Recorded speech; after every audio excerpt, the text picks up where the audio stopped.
ఓం నమో వెంకటేశాయ నమః.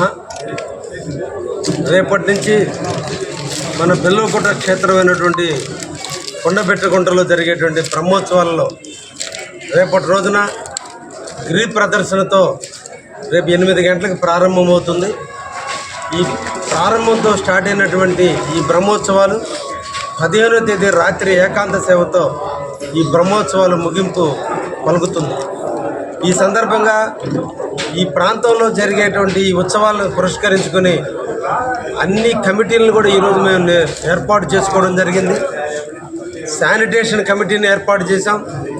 ఎక్కడ కూడా శానిటేషన్ పరంగా ఇబ్బందులు రాకుండా ఉండేందుకు కావలి మున్సిపాలిటీకి సంబంధించినటువంటి శానిటేషన్ సిబ్బందిని ఇక్కడ సుమారు 50 మందిని ఇక్కడ డిప్లాయ్ చేశాం.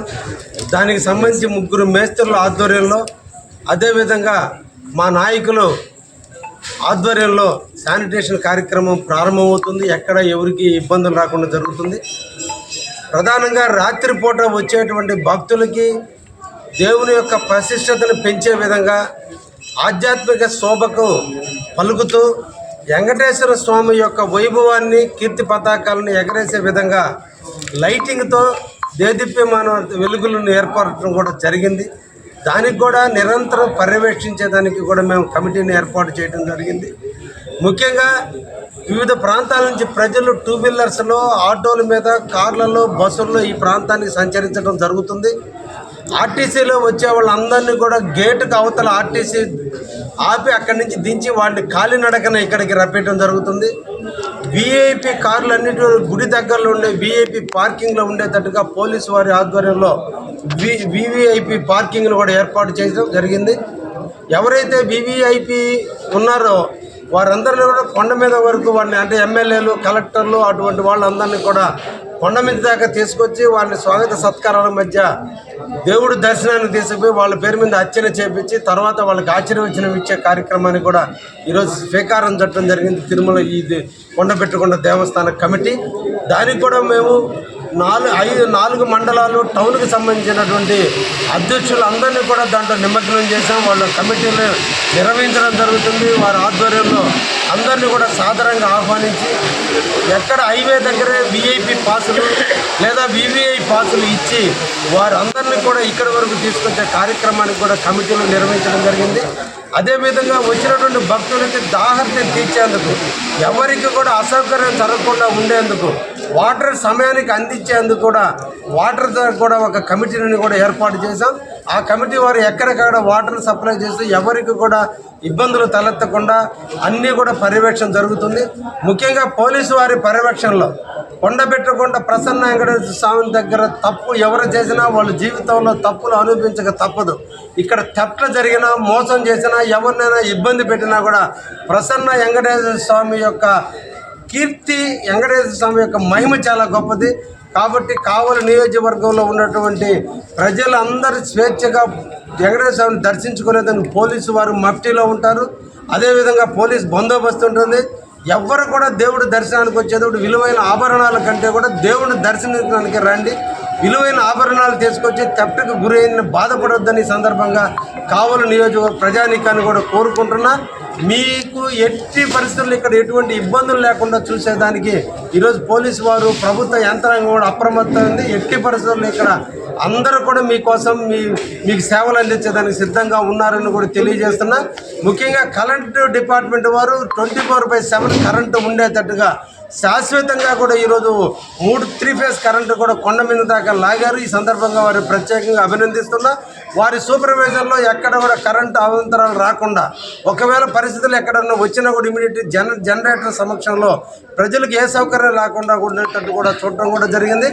ఈ సందర్భంగా ఉభయకర్తలు అందరినీ కూడా మరీ కోరుకునేది, దేవుడి ముహూర్తం ఒకటి ఉంటుంది. మన ఇల్లు నిర్మించుకున్నా, మన బిడ్డకి పెళ్లి చేసుకున్నా, మనం ఏ కార్యక్రమం చేసినా ఒక ముహూర్తాన్ని మనం పెడుతున్నాం. కానీ దేవుడిని ఎత్తేటువంటి ముహూర్తం అంతకంటే చాలా గొప్పది. దేవుడిని మనం ఏ టైంలో అయితే దేవుడిని పైకి ఎత్తుకొని మనం అందరం మోసుకుంటూ కిందకి తీసుకుని గ్రామ పర్యటన చేయాలో ఆ ముహూర్తం ప్రకారమే దేవుడిని ఎత్తడం జరుగుతుంది. కాబట్టి గతంలో జరిగిన పొరపాట్లు మళ్ళా జరగకుండా మీరు ఉభయకర్తలు అందరూ కూడా అరగంట ముందుగా ఇక్కడికి వస్తే మీరు సేద తీరేయడానికి ఇక్కడ ఒక రూమ్ కూడా మీకు ఏర్పాటు చేశారు. ఉభయకర్తలందరినీ సాధారణంగా ఆహ్వానించి వాళ్ళ గౌరవానికి ఎటువంటి భంగం జరగకుండా ఈ కమిటీ తప్పకుండా చూస్తుందని కూడా మీకు అందరికి కూడా హామీ ఇస్తున్నా.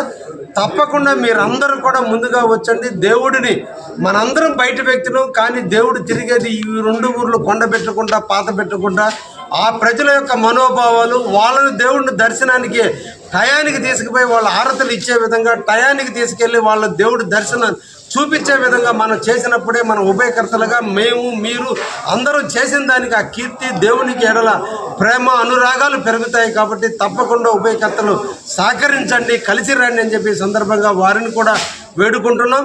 అదేవిధంగా తెప్పోత్సవం జరుగుతుంది. తెప్పోత్సవానికి సంబంధించి దాదాపు నల్లముందు కార్యక్రమాలు ఎక్కువగా ఉంటాయి. తెప్పలో ప్రధానమైనటువంటిది బాణాసంచా కాలటం అనేది అనాథగా వస్తున్నటువంటి సాంప్రదాయం.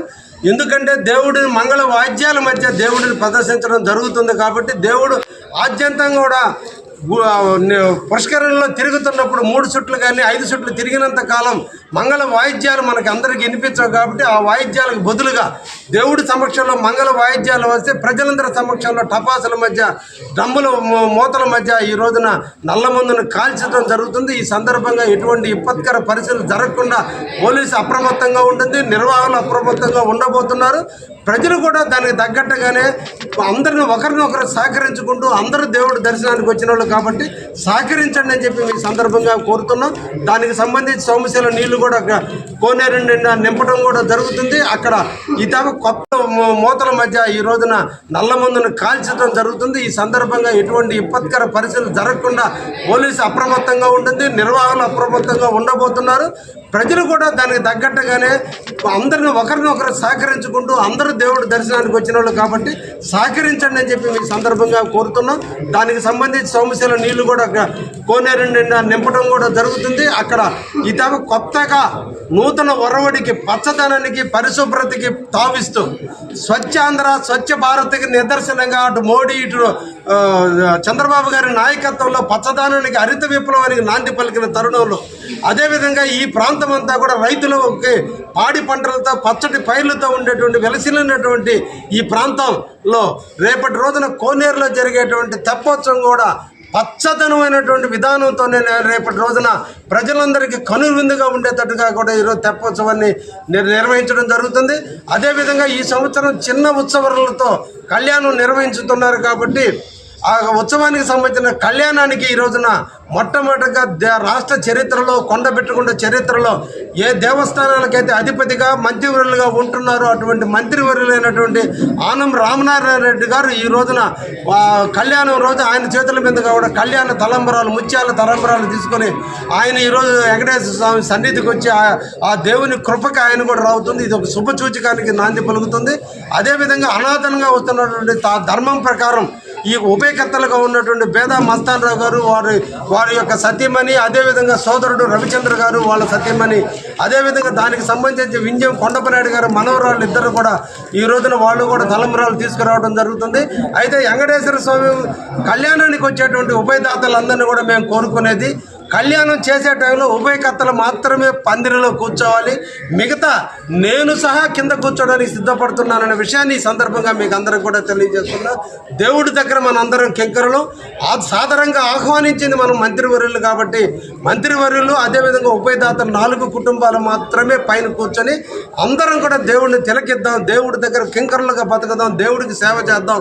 ఎప్పుడు కూడా మనం దేవుడి సేవ చేసిన రోజే దేవుడు మన వైపు చల్లగా చూస్తాడు. కాబట్టి ఇది సందర్భంగా ఉభయకర్తలు కూడా మీ బంధువుల పేరుతో వేల మందిని తీసుకొచ్చి ప్రాంగణంలో కూర్చోబెట్టి ఇతరులకి అసౌకర్యం కలిగించకుండా చూడమని కూడా ఈరోజు ఉభయకర్తలని వేడుకుంటున్నా.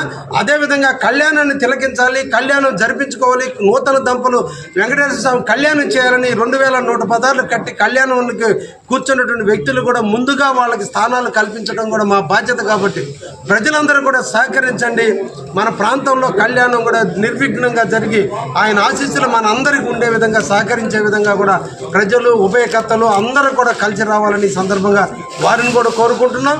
అదేవిధంగా అదే రోజు సాయంత్రం 3 గంటలకే రథయాత్ర ప్రారంభమవుతుంది. రథయాత్ర అనేది దేవుడికి అత్యంత ప్రధానమైనటువంటి కీలకమైన ఘట్టం కాబట్టి ఆ రథం కూడా కొత్తగా నూతనంగా నిర్మించినటువంటి రథంగా ఆ రోజున ఉదయాన్నే దానికి అన్ని సంప్రోక్షణలు చేసి ఆ రోజునే యజ్ఞగుండంతో ఆయన యొక్క రథానికి సంబంధించిన పూజలన్నీ కూడా సనాతన ధర్మంగా వాళ్ళు శాస్త్రంగా చేసేటువంటి విధానంలో వాళ్ళు అన్నీ కూడా చేస్తారు. అందరం భక్తులందరం కూడా 3 గంటలకు ప్రారంభించి కొండ పెట్టుకుంటా పాత పెట్టుకుంటా దాకా దేవుణ్ణి తీసుకెళ్ళి ఆ పర్యటనలో దేవుడిని ఆ గ్రామ ప్రజలందరూ కూడా దర్శించుకునేటట్టుగా మనం రథయాత్రలో కూడా ఆ రథ శోభకి ఎటువంటి కళంకం జరగకుండా, రథ శోభకి ఎటువంటి ఆటంకాలు జరగకుండా మనం చేసేటువంటి ప్రతి చర్య దేవుని ఎడల భక్తి శ్రద్ధలతో ఉండే విధంగా మనందరం కూడా నడుచుకున్నాడు. అదే నిజమైన భక్తి, నిజమైన తార్కాణం అని కూడా ఈ సందర్భంగా భక్తులందరూ కూడా తెలియజేస్తూ ఈ ప్రభుత్వ యంత్రాంగం అవుట్ పోస్ట్ పోలీసులు పెడుతున్నారు. అదేవిధంగా హెల్త్ సంబంధించిన ఎక్కడ ఏ అవాంతరాలు జరగకుండా ఉంటున్నాయి. అదేవిధంగా ఫైర్ డిపార్ట్మెంట్ వారు ఉంటున్నారు.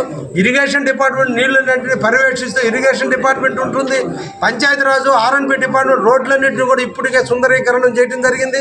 ఎక్కడ యాక్సిడెంట్లు జరగకుండా, ఎక్కడ ప్రజలకు ఇబ్బంది రాకుండా, ట్రాఫిక్కి ఎటువంటి అంతరాయం జరగకుండా ఉండేందుకు రోడ్లన్నీ మరమ్మతులు కూడా పూర్తి చేశాం. ఎటు నుంచి వచ్చినప్పటికీ కూడా ఎక్కడికక్కడ పార్కింగ్ సౌకర్యాలు కూడా ఈ రోజున పోలీసు వారు నిర్వహించడం జరుగుతుంది. ఎండోమెంట్ కంట్రోల్లో ఆర్డీఓ గారి ఆధ్వర్యంలో ఈరోజు ఈ ఉత్సవాలు ఘనంగా జరగబోతున్నాయి. మనందరూ కూడా దేవుని కింకరులుగా మనందరం వచ్చి దేవుడి కృపకి మనందరం కూడా బాధ్యతగా ఉండాలని మనసారా అందరినీ కూడా కావాలి ప్రజానికాన్ని కోరుకుంటూ సెలవు తీసుకుంటున్నాను. Malinidevi multi speciality hospital, Christian Peta, 5వ line, Kavali. Doctor Gottipati Malinidevi MBBS, MS, OBGY, కాన్పులు మరియు గర్భకోశ వ్యాధి నిపుణులు. మాలినీదేవి మల్టీ స్పెషాలిటీ హాస్పిటల్ నందు అందించు వైద్య సేవలు: సాధారణ కాన్పులు, సిజేరియన్లు, లాప్రోస్కోపిక్ ద్వారా గర్భసంచికి సంబంధించిన ఆపరేషన్లు, ట్యూబెక్టమీ, పిల్లలు లేకుండా operation, high risk pregnancy, ectopic pregnancy మరియు గర్భసంచి నీటి బుడగలు, గర్భసంచి జారిన ఆపరేషన్లు, రొమ్ముగడ్డలకు చికిత్స, నెలసరి ఇబ్బందులకు చికిత్స, మెనోపాజ్ సమస్యలకు చికిత్స చేయబడును. స్త్రీలకు సంబంధించిన అన్ని సమస్యలకు చికిత్స చేయబడును. పిల్లలు లేని వారికి ప్రత్యేక చికిత్స కలదు. ముఖ్య గమనిక: మా హాస్పిటల్ నందు కాన్పోయిన తరువాత తల్లి బిడ్డను ఉచితంగా మా వాహనంలో క్షేమంగా ఇంటికి చేర్చబడును. మా హాస్పిటల్స్ ప్రత్యేకతలు: ICU, lab, AC and non AC rooms, 24 గంటలు మెడికల్ షాప్, ప్రతి రూమ్ నందు వేడి నీటి సదుపాయం కలదు. అత్యవసర కేసులు అన్ని వేళలా చూడబడును. సంప్రదించండి. Malinidevi multi speciality hospital, Christian Peta, 5వ లైన్, కావలి. ఫోన్ నంబర్స్ 9398665676 మరియు 08626245166.